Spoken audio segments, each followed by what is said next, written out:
চারটি সাজসজ্জা করা মহিলাদের জন্য করা হারাম। এই চারটি সাজসজ্জা যদি মহিলারা করে তাহলে তারা নামাজ পড়েও জাহান্নামী হবে, রোজা রেখেও জাহান্নামী হবে, জিকির আজকার তাসবিহ তাহলিল কোরআন তেলাওয়াত তারপরে তাহাজ্জুদের নামাজ যদি তারা পড়ে তারপরেও তাদের কিছু কবুল হবে না, তারা অবশ্যই জাহান্নামী হবে। সেই চারটি সাজসজ্জা কি আমি আপনাদেরকে বলে দিচ্ছি। এর মধ্যে এক নম্বর হলো ঘণ্টাযুক্ত নুপুর পরে, যে নুপুরগুলো পায়ে দিয়ে হাঁটলে শব্দ হয়, আওয়াজ হয়, অন্যের কানে সেই শব্দ চলে যায়, এরকম নুপুর পরা নিষেধ। এরকম নুপুর যদি আপনি পড়েন তাহলে নামাজ রোজা কিছুই কবুল হবে না, সব কিছুই বিফলে যাবে। এই জন্য আপনি এই নুপুরগুলো আপনি কখনো পড়বেন না। তবে যে নুপুর পায়ে দিয়ে হাঁটলে শব্দ হয় না সেই নুপুরগুলো আপনি পড়তে পারেন, সমস্যা নেই। আম্মা জান আয়েশা সিদ্দিকা রাদিয়াল্লাহু তাআলা আনহার কাছে একবার এক মহিলা আসলেন ঘণ্টাযুক্ত নুপুর পড়ে। সেই শব্দ শুনে আম্মা জান আয়েশা সিদ্দিকা রাদিয়াল্লাহু তাআলা আনহা সেই ঘরে চলে গেলেন। তো তার ঘরে আর ঢুকতে দিলেন না।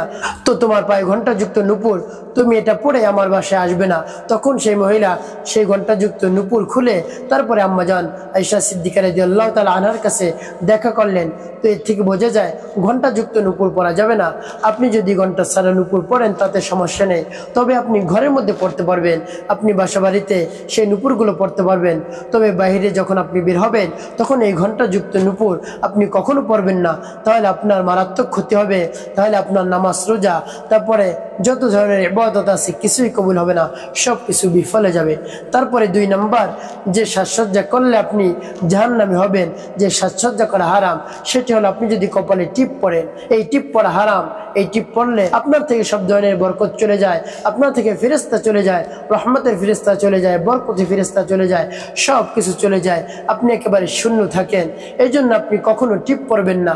এই টিপ কোত্থেকে আসছে আপনি যদি জানেন একেবারে অবাক হয়ে যাবেন। তো মুসলিম জাতির পিতা হযরত ইব্রাহিম আলাইহিস সালামকে মারার জন্য অনেক কৌশল অবলম্বন করলেন। তো এক পর্যায়ে কোনোভাবেই তাকে মারতে পারছেন না। তো শেষ পর্যায়ে একবারে নিরুপায় হয়ে তারা কি করবেন, তো তারা অনেক দিন বসে এভাবে লাকড়ি জোগাড় করলেন, অনেক বড় একটি লাকড়ির বাউন্ডারি করলেন। তো সেই লাকড়ির মধ্যে আগুন ধরিয়ে ইব্রাহিম আলাইহিস সালামকে সেই লাকড়ির মধ্যে ফেলে দিবেন। তো এইভাবে তারা পরিকল্পনা করলেন। তাদের পরিকল্পনা অনুযায়ী তারা কাজ করা শুরু করে দিলেন। তো যখন তাদের সবকিছুই ঠিক হয়ে গেল, সবকিছু তৈরি করা হলো, এখন ইব্রাহিম আলাইহিস সালামকে তারা আগুনের মধ্যে ফেলে দিবেন।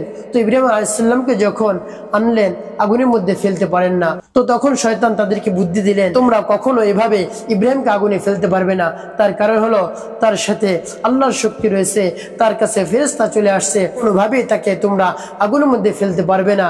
তো তখন শয়তান তাদেরকে বুদ্ধি দিল, এখানে যে ফেরেশতা আসছে ফেরেশতাদেরকে আগে দূর করতে হবে। তো তার জন্য কি করা যায়? তো শয়তান বুদ্ধি দিল, এখানে উলঙ্গ নারীদের এনে এখানে জিনা করানো হোক, তাহলে এখান থেকে সব ধরনের ফেরেশতা চলে যাবে, আর ইব্রাহিম আলাইহিস সালামকে তোমরা আগুনের মধ্যে অনেক সহজেই ফেলতে পারবে। তো শয়তানের দিক নির্দেশ অনুযায়ী তারা সেটাই করলো। ওখানে কিছু নারী এনে উলঙ্গ করে জিনা শুরু করে দিল। তারপরে ফেরেশতারা চলে গেল। তারপর ইব্রাহিম আলাইহিস সালামকে এভাবে আগুনের মধ্যে ফেলে দিলেন। তো ইব্রাহিম আলাইহিস সালামকে আগুনের মধ্যে ফেলে দিলেন। এদিকে আল্লাহ রাব্বুল আলামিন আগুনকে জানিয়ে দিলেন, হে আগুন, তুমি আমার বন্ধুর জন্য শান্তিদায়ক ঠান্ডা হয়ে যাও, আমার বন্ধুর জন্য কোনো ধরনের কষ্ট হয় না। তো দেখুন আল্লাহ রাব্বুল আলামিন তার বন্ধুকে বাঁচিয়েছেন। তাদের কাফেরদের মুশরিকদের যত ধরনের ষড়যন্ত্র ছিল, যত ধরনের কৌশল ছিল, সব কিছু নষ্ট হয়ে গেল। তো সম্মানিত আমার মা বোনেরা, আমার মুসলিম ভাইয়েরা, তো টিপকোট থেকে আসছে, ওখানে যে নারীগুলোকে জেনা করানোর জন্য আনা হয়েছিল সেই নারীগুলোর পেটে সকলেরই বাচ্চা আসছিল। ফিরাউন ঘোষণা করে দিল, এখানে যাদেরকে আনা হয়েছে সকলকে চিহ্নিত করার জন্য তোমরা কপালে লাল টিপ পরিয়ে দাও। তো ওইখান থেকেই এই টিপ পরার প্রচলন চলে আসছে। তো আপনি যদি সাজসজ্জা করার জন্য কপালে টিপ পরেন, সেই কপালে টিপ পরা হল হারাম। তার কারণ হলো এই কপাল শুধু আল্লাহ রাব্বুল আলামিনের কুদরতি কদমে সিজদা দিবে। এই জন্য আল্লাহ রাব্বুল আলামিন আমাদেরকে এত সুন্দর কপাল দান করেছেন। আল্লাহ রাব্বুল আলামিন অন্য কারোর সামনে মাথা নত করার জন্য এই কপাল দান করেননি। এই জন্য আপনি এই কপালে কখনো টিপ পরবেন। তারপরে 3 নম্বর যে সাজসজ্জা আপনি করবেন না, সাজসজ্জা করলে বরকত ফেরেশতা চলে যায়, রহমতে ফেরেশতা চলে যায়, আপনার কাছে শয়তান এসে ভর করে। সেটি হলো আপনি পরচুলা লাগিয়ে যদি আপনি সাজসজ্জা সাজসজ্জা করেন, আপনি আরো বেশি চুল দেখানোর জন্য আপনি সেই পরচুরা লাগান, এই পরচুরা লাগানো হলো হারাম। আপনি কখনো এই কাজটি করবেন না। তারপরে 4 নম্বর যে সাজসজ্জা আপনি করবেন না সেটি হলো বুড়ু প্লাগ করবেন না। সময় দেখা যায় অনেক মহিলারা এই বুড়ুকে একেবারে চিকন করে একেবারে কেটে ফেলে, এভাবে করা একেবারে নিষিদ্ধ, হারাম। এই কাজটি যদি আপনি করেন তাহলে আপনার মারাত্মক ক্ষতি হবে, আপনার শারীরিক অনেক ক্ষতি হয়ে যায়। এই জন্য আপনি কখনো এই কাজটি করবেন না।